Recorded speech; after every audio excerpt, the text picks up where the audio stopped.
límite, un tiempo de clases para exponer o algo? Les comentaba que son no síndromes coronarios, sino cardiopatía isquémica, ¿no? En general, porque síndromes coronarios es un tema más corto. Entonces, es cardiopatía isquémica en general, donde incluye angina, aterosclerosis desde las bases, aterosclerosis, angina estable, angina inestable e infarto, ¿no? Angina inestable e infarto son los síndromes coronarios agudos, pero habría ahí que agregar el tema angina estable. Eso es el primer equipo. El segundo equipo sería valvulopatías.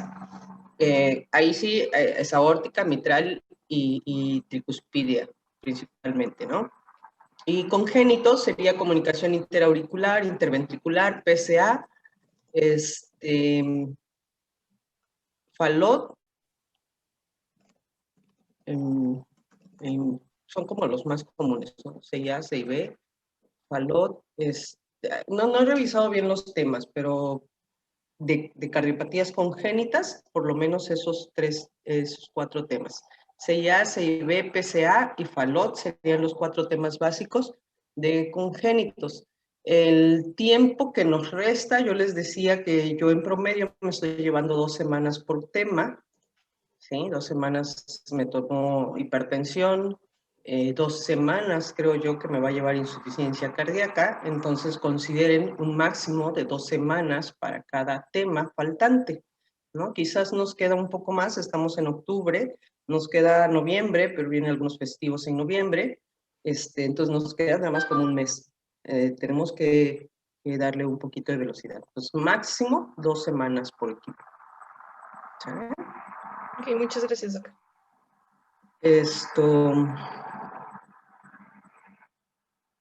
Y ojalá antes de enviarme, antes de presentar su equipo cada tema, me pudieran enviar sus diapositivas para revisárselas. ¿Sale? Por favor. Gracias, doctor. Vamos a continuar con ustedes. Ya terminé fibrilación auricular, ¿no?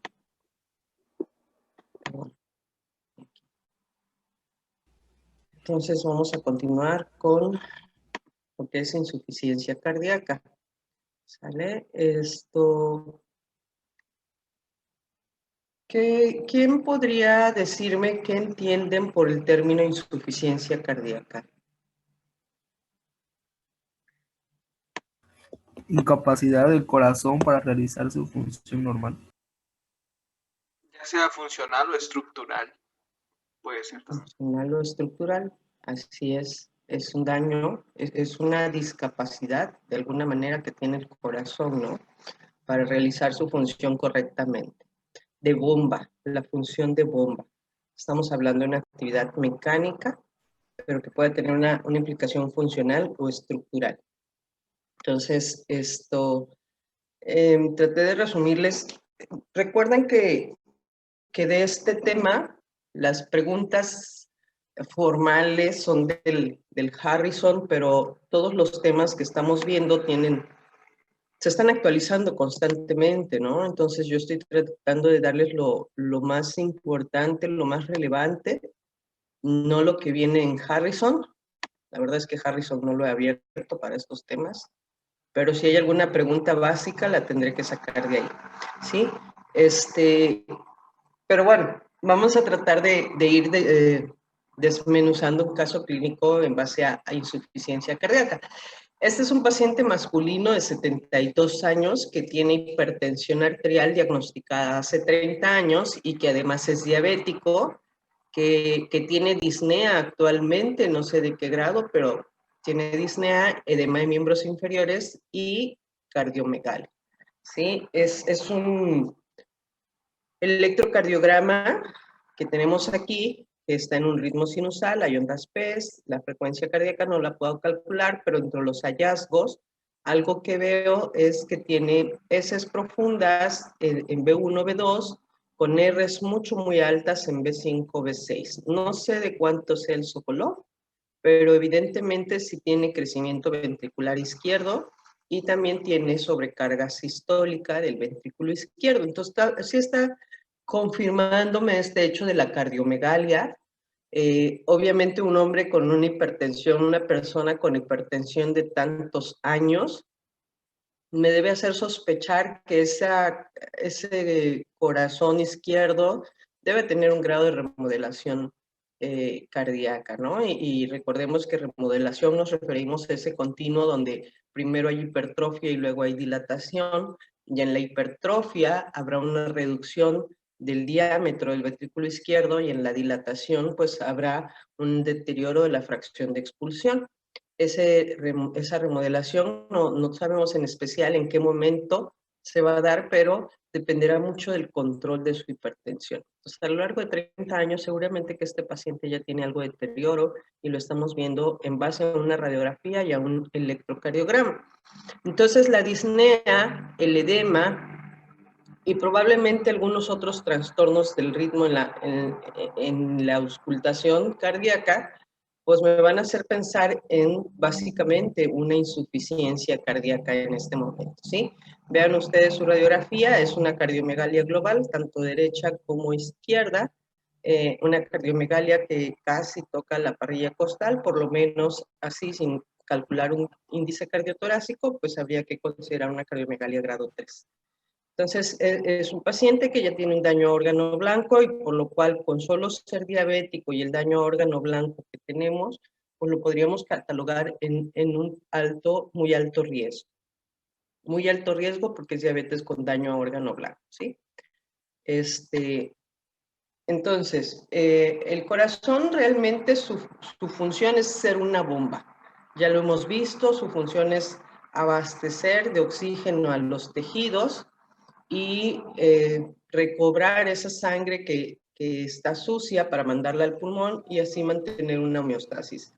Su función básicamente es de bomba y está favorecido por la actividad eléctrica, pero bueno, en esta actividad mecánica ya hemos visto también las dos fases que son muy importantes, la sístole y la diástole.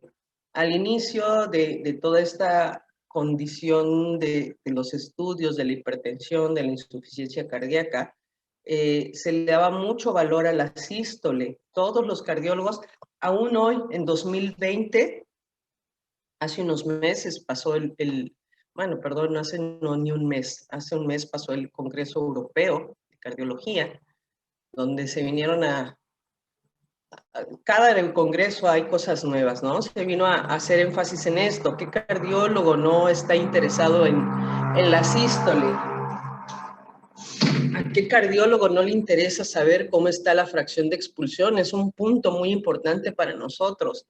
La fuerza de contracción del corazón nos va a decir mucho de la función cardíaca, ¿no? Entonces, la sístole es la fase más importante, es donde hay un consumo de oxígeno mayor, obviamente, la contracción ventricular implica mucho consumo de oxígeno. Y hay cambios en la presión tan importantes que pues cuando el corazón no tiene una función sistólica adecuada, pues no va a poder lograr estos incrementos de presiones y entonces van a empezar los daños. Pero a últimas fechas, a últimos años, se ha dado cuenta, se ha visto que la diástole también es una parte importante, que no solo es el llenado ventricular, sino que también la restricción que se genera cuando hay una hipertrofia ventricular, pues va a generar alteraciones en la mecánica del corazón. Y entonces se le ha buscado una definición correcta a la insuficiencia cardíaca, la falla cardíaca, pero es aún todavía complicado, ¿sí? Las guías del 2016, que serán las penúltimas, digo, acaban de salir las del 2020, bueno, son actualizaciones, define el 2016 a la insuficiencia cardíaca como un síndrome clínico caracterizado por síntomas típicos como son la disnea, el edema y la fatiga, acompañado de algunos signos como son el incremento de la presión venosa yugular, los crepitantes pulmonares y el edema periférico. Y esto está condicionado por una anomalía cardíaca estructural. estructural o funcional que produce una reducción del gasto cardíaco o una elevación de las presiones intracardíacas en reposo o en estrés. Entonces aquí ya habla de esa alteración estructural o funcional, ya no solo es el deterioro de la FEBI, ¿sí? que antes se consideraba como lo ideal o basal, ¿no? Que el corazón estuviera grande, que estuviera débil. Ya no es así. Hay corazones de tamaño normal que también entran en insuficiencia cardíaca. Y esta insuficiencia cardíaca va a alterar a la función de todos los órganos que están alrededor de él, ¿no? Pulmones, hígado, riñones, tejidos periféricos principalmente piel, que es uno de los que va a sufrir primero ante un déficit del aporte de oxígeno. Entonces, todos estos órganos son los que nos van a dar manifestaciones clínicas de insuficiencia cardíaca. Cuando el corazón está débil, cuando la función sistólica está deprimida, pues va a empezar con algo de congestión, va a empezar en forma retrógrada, ¿no? Si no se moviliza el volumen circulante a nivel ventricular, pues a nivel pulmonar va a haber congestión en forma retrógrada, a nivel de venas yugulares, va a haber incremento de su presión y a nivel hepático va a haber congestión. Por ahí me decían si había cirrosis asociado a insuficiencia cardíaca, y claro que sí, en una fase crónica el hígado se vuelve congestivo y después de la congestión viene la cirrosis. Fases muy avanzadas de insuficiencia cardíaca, pero los existen, ¿sí? Y al no haber una perfusión adecuada hacia el riñón, pues también nos va a llevar a una insuficiencia renal crónica. Entonces, actualmente, las clasificaciones hay muchas, ¿no? Ustedes verán durante toda la historia muchas clasificaciones de la insuficiencia cardíaca: anterógrada, retrógrada, congestiva, derecha, izquierda, sistólica, diastólica. Entonces, actualmente se está tratando de mantener más bien la nomenclatura en base a la fracción de expulsión. Por eso les digo, la fracción de expulsión sigue siendo muy importante, aun cuando en este 2020 se discute qué tan valioso es. Bueno, hasta el momento sigue siendo muy importante. Y la clasificamos en 3 tipos. La insuficiencia cardíaca de fracción de expulsión reducida, la insuficiencia cardíaca con fracción de expulsión intermedia o media, y la insuficiencia cardíaca de fracción de expulsión conservada. ¿Recuerdan ustedes de cuánto es la fracción de expulsión normal? El 60%, doctor. 60% como tope mínimo. En este caso, la fracción de expulsión, se toman otros parámetros. Para considerarla conservada se requiere una FEBI mayor del 50.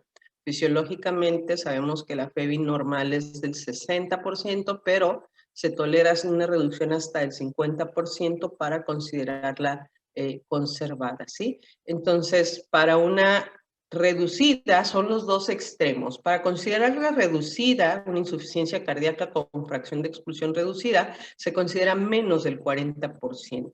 Menos del 40% es reducida, y igual o más del 50% es conservada. Entonces, este punto medio entre el 40 y el 49% se considera una fracción de expulsión intermedia, ¿sí? Los signos y síntomas la mayoría de las veces son muy similares. La disnea es un punto cardinal en la insuficiencia cardíaca. La disnea, la intolerancia al ejercicio, que viene de la mano con la disnea, los patrones de respiración, de ortopnea, disnea paroxística nocturna, y el edema es básicamente más frecuente en la fracción de expulsión, en la insuficiencia cardíaca de fracción de expulsión reducida, ¿sí? Y hay paraclínicos, laboratorios de apoyo que también son de utilidad. Los péptidos natriuréticos, verán ustedes que es también un punto cardinal para la insuficiencia cardíaca, para el diagnóstico de insuficiencia cardíaca, sobre todo cuando la FEBI no está tan reducida, ¿sí? Y algunos factores de riesgo adicionales que se pueden considerar, una cardiopatía estructural, como puede ser la hipertrofia ventricular, ¿sí? O la disfunción diastólica importante. Esos son criterios de relevancia. De acuerdo a la evolución de la insuficiencia, también la clasificamos en asintomáticos, cuando la disfunción del ventrículo izquierdo está ahí, pero no se hace evidente porque, como en todo paciente crónico, el deterioro es lento y progresivo y de pronto no nos damos cuenta que esta FEBI se va deteriorando. Un paciente hipertenso, como el del caso, con 30 años, ¿en qué momento empezó a fallar la función diastólica y avanzó hacia la sistólica? No lo sabemos. No lo podemos determinar porque muchos pacientes no llevan un seguimiento. Los pacientes hipertensos es necesario que año con año se hagan un eco, un electro y sus laboratorios y su revisión médica para evitar esta progresión, ¿no? Pero la mayoría de los pacientes, cuando están controlados y están asintomáticos, pues no se vigilan hasta que viene alguna condición, ¿sí? Hasta que viene alguna condición, alguna infección, transgresión farmacológica, transgresión dietética, estrés, ¿sí? Y entonces se me descompensan y empiezan a manifestarse de alguna forma, ¿no? Como una insuficiencia cardíaca aguda, subaguda o en forma ya crónica, que además podemos denominarle crónica estable o crónica descompensada. Y dice, en ocasiones un paciente puede tener insuficiencia cardíaca debido a un problema que se resuelve por completo. Cuestión de estas son las miocarditis, ¿sí? Las miocarditis virales, como por ejemplo ahorita el coronavirus puede generar cuadros de miocarditis hasta en el 25% de los pacientes con la infección activa y grave, ¿sí? Toxoplasma también es una infección, citomegalovirus también genera una miocarditis viral que puede resolverse, pero estos pacientes cursan con insuficiencia cardíaca temporalmente, pueden llegar a cursar, ¿sí? El síndrome de Takotsubo es la enfermedad del corazón por estrés, ¿no? Por ahí han leído seguramente el corazón roto, que si se rompe el corazón, pues bueno, aquella cardiopatía isquémica relacionada a estrés que condiciona un síndrome coronario agudo y que eso va a llevar a insuficiencia cardíaca, también existe, ¿sí? La taquimiocardiopatía, aquellos pacientes con tirotoxicosis, con hipertiroidismo o con alguna condición que esté generando una taquicardia permanente, va a llevar a un daño miocárdico. Si se le quita esta condición al paciente, pues el corazón se recupera y puede ser solo temporal esta condición, ¿sí? Aquellos otros pacientes, los que tienen una miocardiopatía dilatada, idiopática, pueden mejorar, ¿sí? En forma sustancial con el apoyo de fármacos como son los IECAs, los beta bloqueadores, los antagonistas receptores de los mineralocorticoides. ¿Cuál es el antagonista del receptor de mineralocorticoides? Díganme uno, un antagonista del receptor mineralocorticoide, lo comentamos en hipertensión. La espironolactona. La espironolactona, y la otra que quizás solo se los comenté una vez en hipertensión es la eplerenona, que tiene mucho valor también aquí en insuficiencia cardíaca, ¿sí? Entonces, los antagonistas receptores de mineralocorticoides también tienen un valor importante. La ivabradina, que es un fármaco reciente que, vaya, está en mucha discusión su beneficio, es un vasodilatador que bloquea los canales de calcio, también está en boga, o la terapia de resincronización cardíaca, que esto es a través de dispositivos electrónicos, algo similar a un marcapaso, con cables colocados en sitios específicos para mejorar la resincronización cardíaca en los pacientes con una función sistólica deteriorada, ¿sí? Entonces, todos estos fármacos son realmente un pilar muy importante. Los IECAS los estarán viendo continuamente, desde hipertensión como un foco muy importante, los ARAS como una segunda opción de los IECAS, pero estos van a ayudar a que la función sistólica y la falla cardíaca reduzcan sustancialmente en los pacientes con esta patología, ¿sí?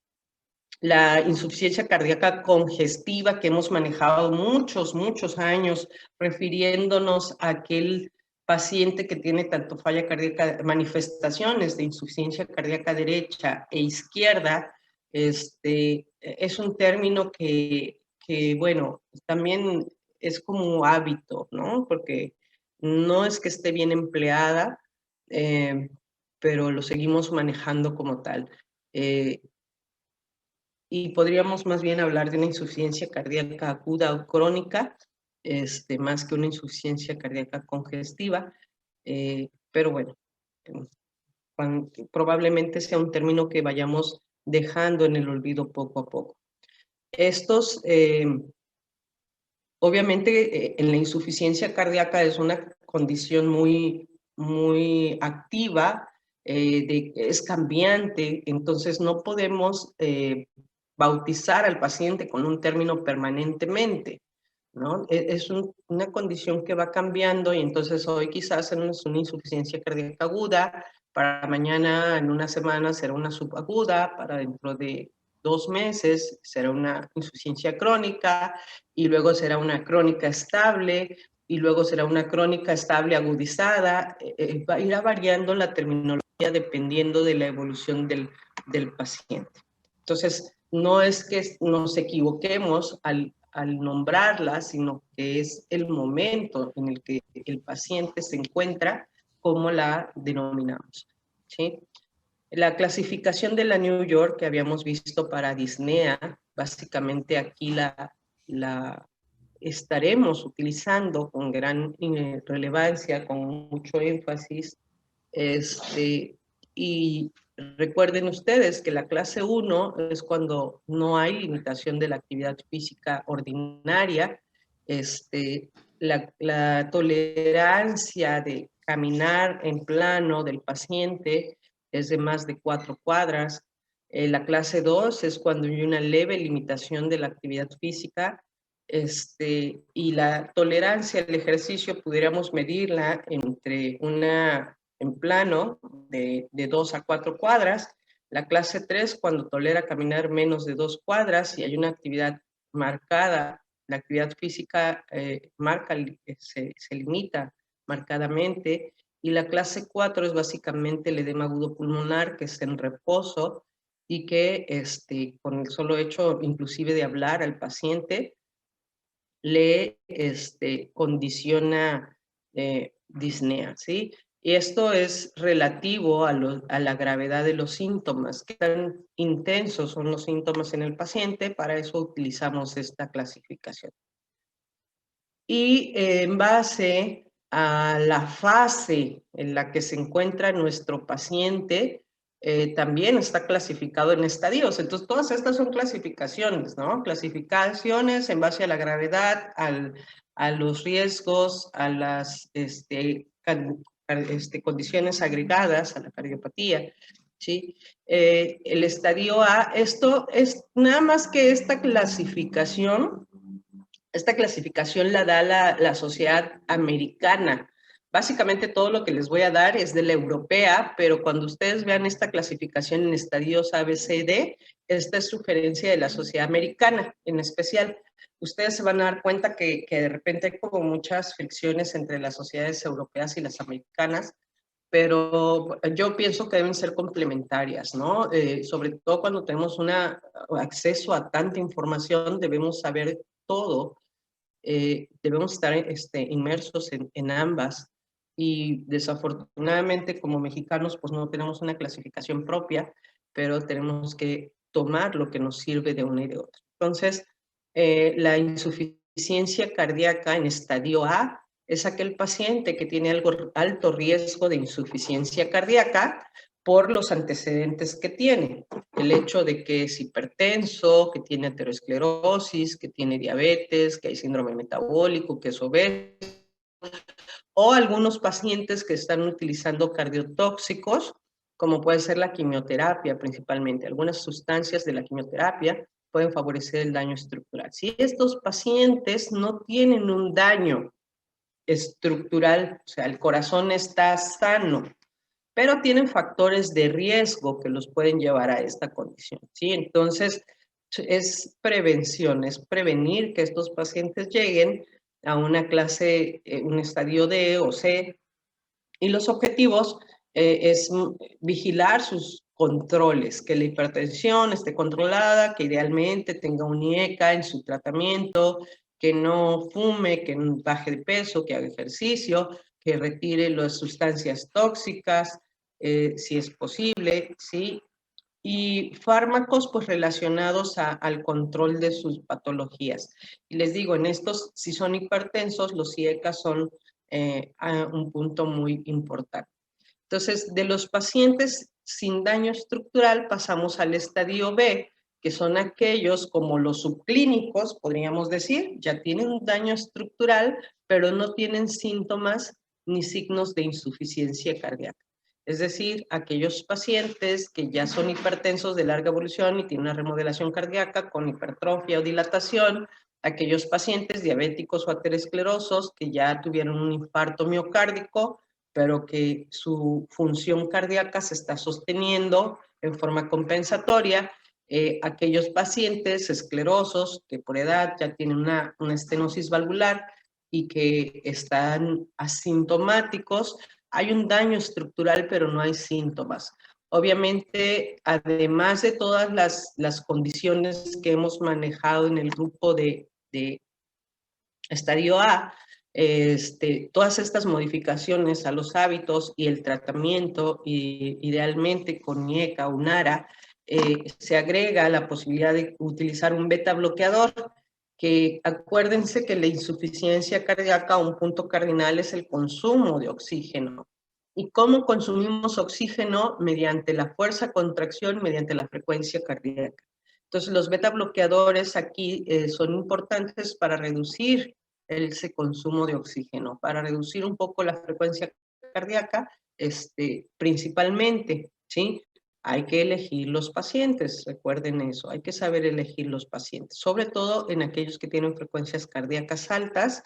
Los beta bloqueadores, como son el nebivolol, el carvedilol, el bisoprolol, son de mucha ayuda. ¿Sí? O bien algunos dispositivos como son los fibriladores implantables, que en la cardiopatía isquémica son utilizados por el riesgo de fibrilación ventricular. En el estadio C tenemos ahora la cardiopatía estructural con algunos síntomas. El paciente ya está sintomático. Y entonces el paciente puede presentar cualquier síntoma relacionado a la disnea, ¿no? Puede presentar disnea en cualquiera de sus etapas. Están habitualmente, la mayor parte de estos pacientes están en una clase funcional 2 y 3.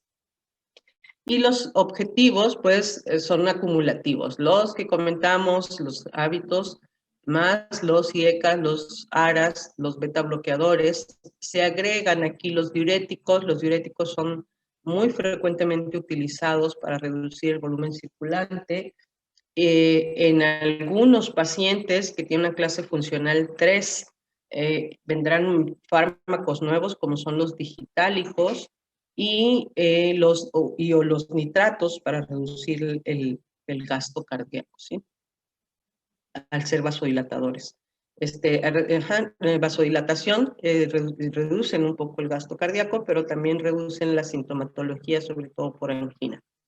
Y el desfibrilador sigue siendo un dispositivo que no es de fácil acceso, pero en ocasiones es útil.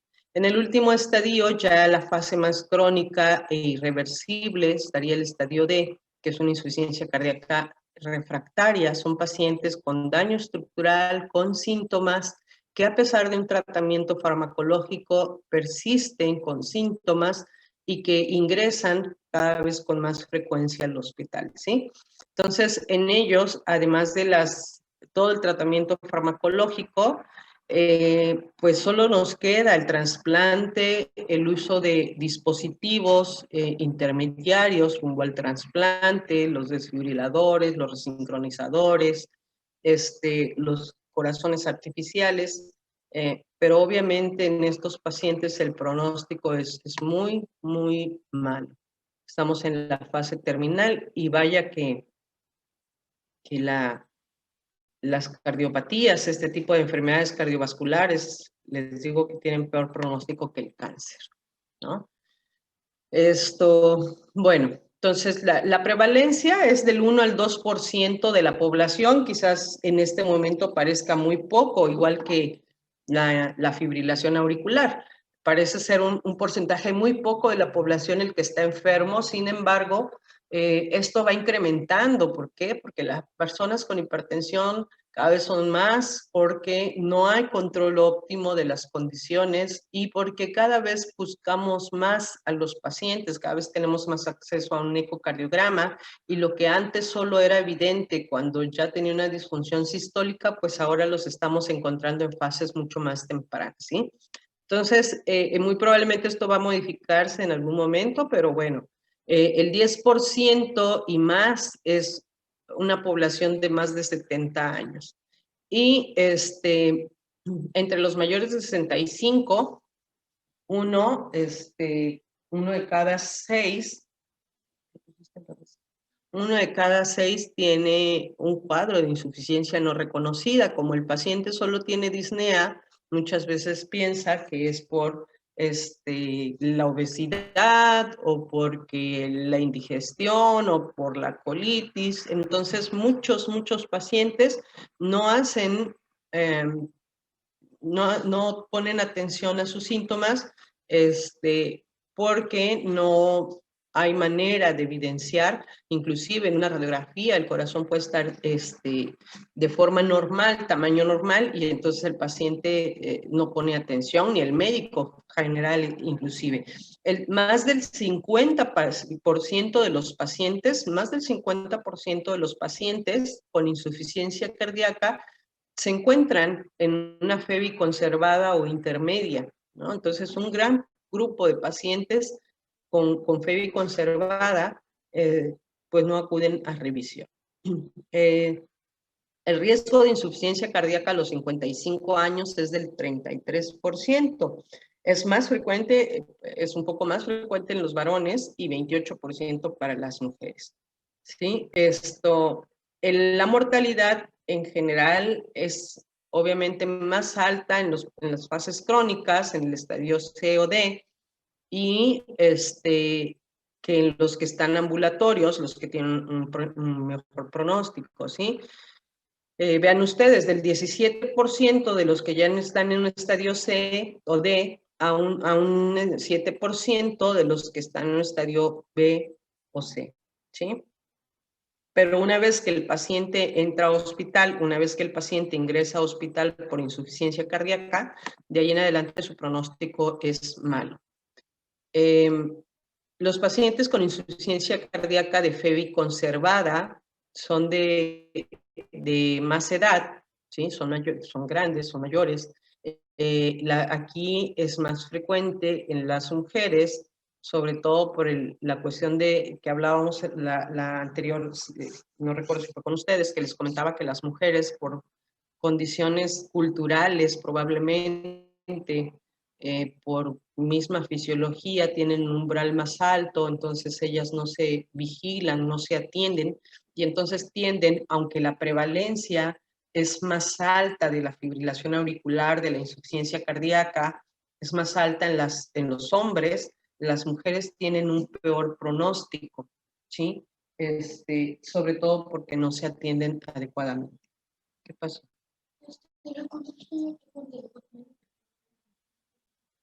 Permítame un segundo.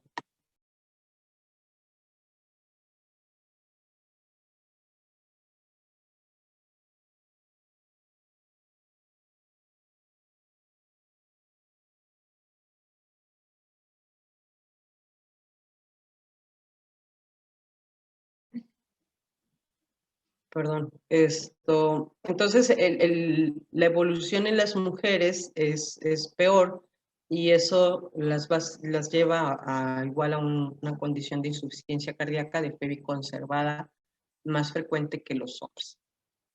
¿Sí? Obviamente la insuficiencia cardíaca tiene muchas condiciones que la pueden generar y depende mucho de dónde se encuentre el paciente, podría ser la causa.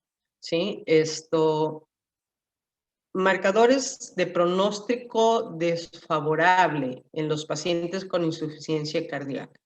Si el paciente obviamente ya es de mayor edad, de edad avanzada, mayor de 65 años, es hombre y tiene un estatus socioeconómico bajo, obviamente su pronóstico será peor. Si la insuficiencia cardíaca ya se encuentra en una clasificación de la NIJA avanzada, una clase 3 o 4, si ya tiene más tiempo con la insuficiencia cardíaca, si el consumo de oxígeno es alto, pues, o sea, realmente si el paciente se encuentra en un sitio donde el nivel de oxígeno es reducido, eso le va a deteriorar su condición. Obviamente, si hay ya deterioro neurológico por esta misma hipoxia generada por la insuficiencia cardíaca,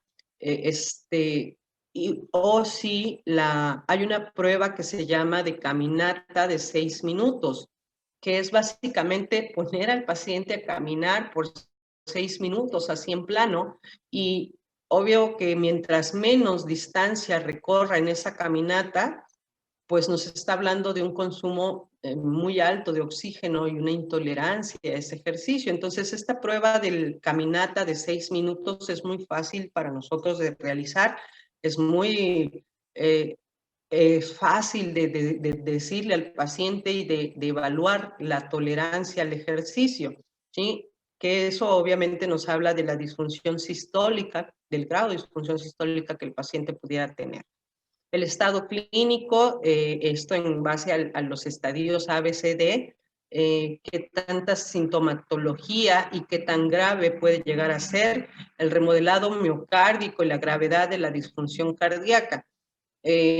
La disfunción diastólica genera principalmente disnea, pero obviamente que no es tan grave como una disfunción sistólica, donde pone en riesgo otros tantos órganos adyacentes, ¿sí?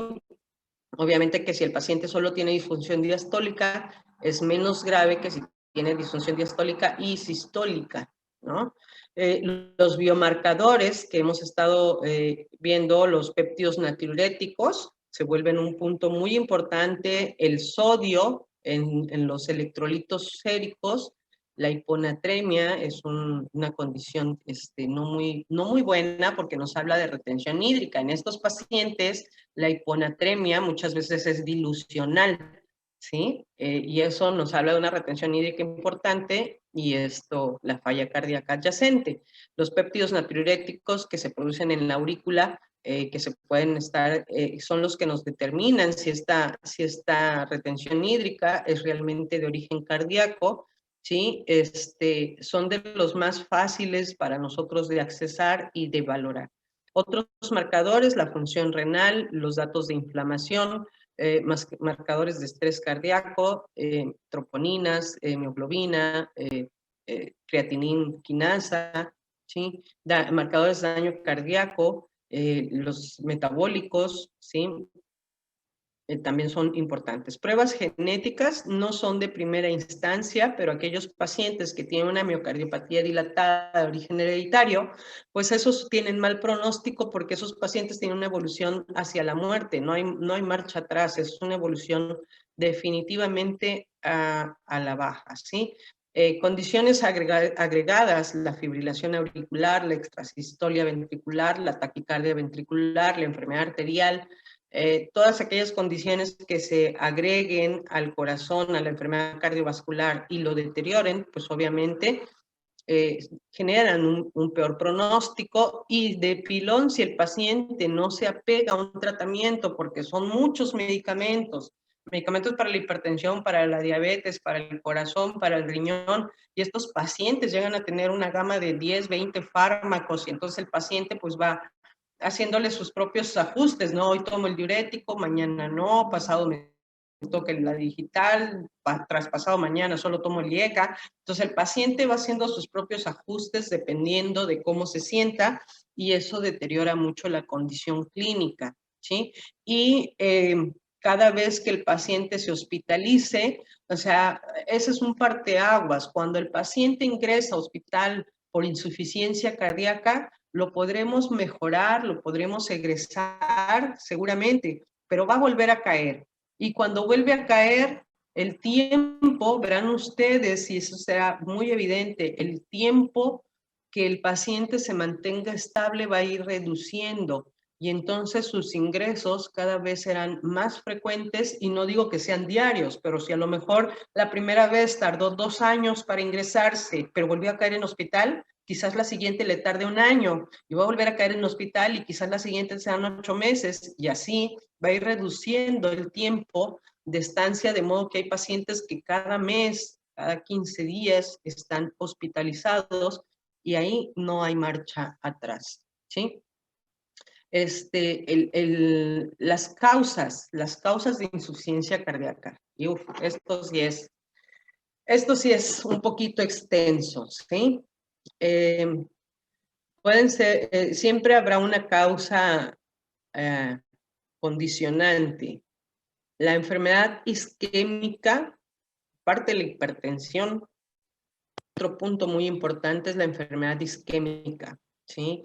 El paciente que ya tuvo un infarto, el paciente que tiene una arteria que está obstruida en el 90%, pero que aún no se ha abierto y que está generando un miocardio aturdido, un músculo que está sufriendo, que todavía no se infarta, pero que está ahí, que se puede infartar, ¿sí? Este músculo aturdido que no le llega una suficiente cantidad de oxígeno va a generar una disfunción ventricular, y puede ser una causa de insuficiencia cardíaca. Hay pacientes que llegan en insuficiencia cardíaca, en edema agudo pulmonar, por la angina inestable que tienen, ¿sí?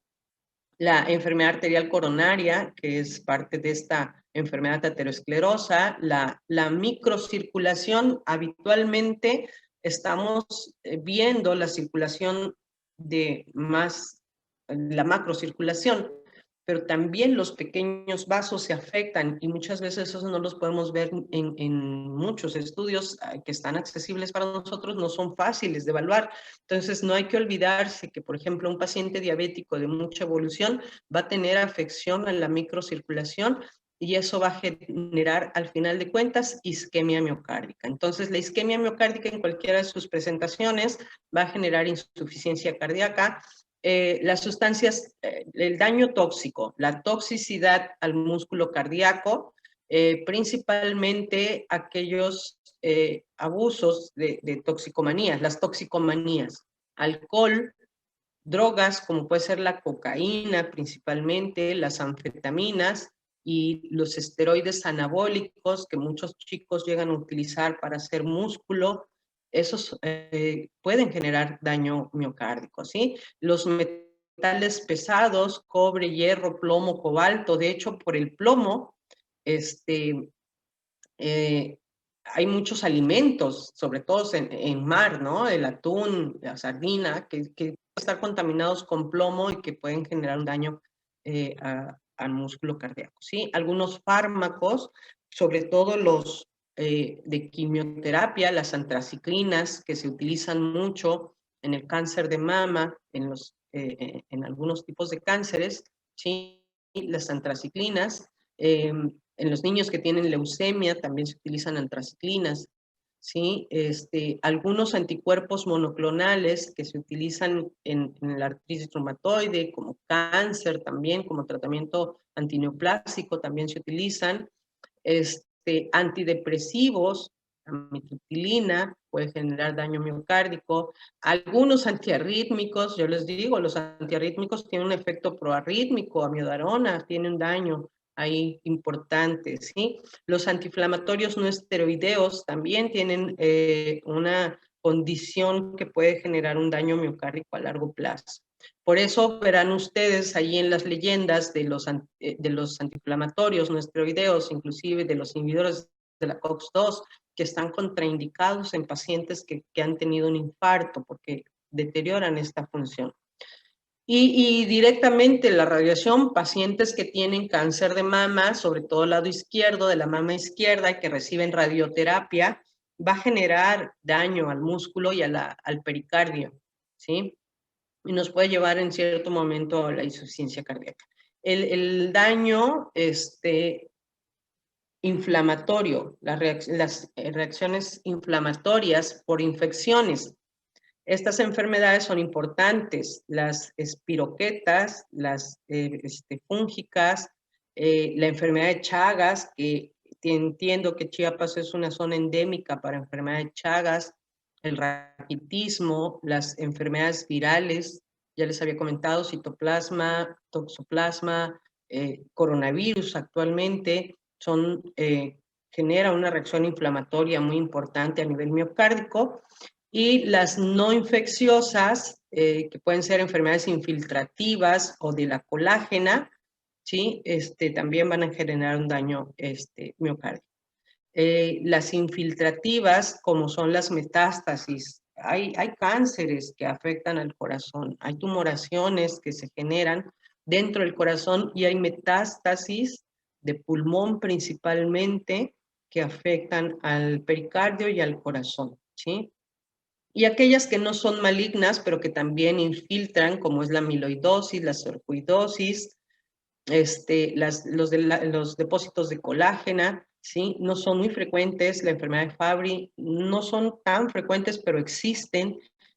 Más de uno de nuestros pacientes por ahí anda con estas condiciones, ¿sí? Las alteraciones metabólicas, como tan solo son la diabetes mellitus, puede tener una afección miocárdica, la enfermedad tiroidea, la acromegalia, ¿sí? Son las más frecuentes que vemos, el feocromocitoma, principalmente, ¿sí? Las nutricionales, los déficits de vitaminas, principalmente tiamina. Y problemas genéticos como la cardiopatía hipertrófica talasimétrica, las cardiopatías dilatadas, las del ventrículo izquierdo no compactado, cardiopatías restrictivas, algunas relacionadas a enfermedades musculares como el Duchenne, como el Marfan, ¿sí? También pueden condicionar alteraciones estructurales en corazón e insuficiencia cardíaca. La hipertensión arterial, eso es muy frecuente, las valvulopatías, principalmente la mitral y la aórtica, como causas de enfermedades de insuficiencia cardíaca, las enfermedades pericárdicas, la pericarditis constrictiva, que muchas veces es secuela de un proceso infeccioso, ¿sí? El derrame pericárdico, que muchas veces es secuela de un cáncer, de una neoplasia, la anemia grave, como un gasto cardíaco alto, el hipertiroidismo, la anemia grave, la sepsis, el embarazo por sí solo.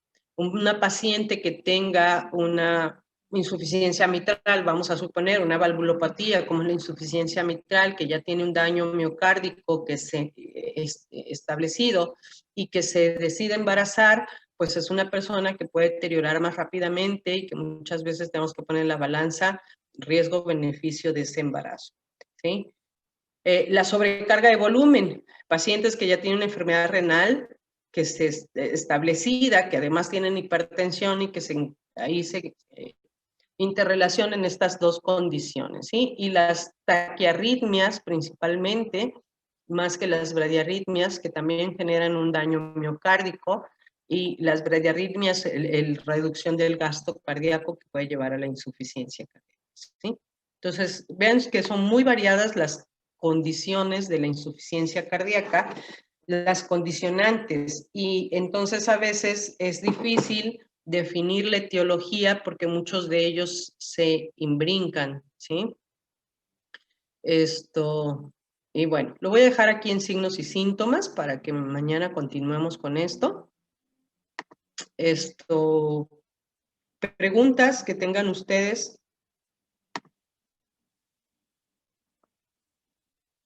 No, doctor. No, doctor. No, doc. ¿No? Ok. Bueno, entonces, mañana continuamos con insuficiencia cardíaca. Yo espero que sí, a más tardar a mediados de la siguiente semana estemos terminando, ¿no? No es un tema tan extenso porque, vaya, en sí, sí, lo es muy largo, pero no me puedo meter a tantos detalles. Y ya después de insuficiencia cardíaca sí ya empezaríamos con cardiopatía isquémica, ¿sale? Bueno, entonces si no hay preguntas, nos vemos el día de mañana, jóvenes. Gracias, doc. Gracias. Vale. Gracias, Buen día. doctora. Gracias, Doc. Hasta luego.